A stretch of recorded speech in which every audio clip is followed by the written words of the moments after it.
Hi everyone, this is Coach Babes from Teacher Gone Review Center. For today, we will be dividing fractions, the old and the new trick. Let's start with standard method. 2/3 divided by 5 over 7.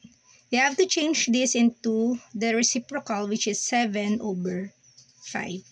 Then instead of division symbol, we use multiplication and then copy 2/3. So this time, we multiply 2 times 7, the numerator, which is 14, over the denominator, which is 3 times 5, 50. So the answer here is 14 over 50. For the new trick, we have here 2/3 again divided by 5 over 7. All we need to do is to cross and then write this in the numerator. 2 times 7, that is 14. And then 3 times 5. Write it in the denominator, that is 50. There you go, the old and the new trick. Thank you for watching.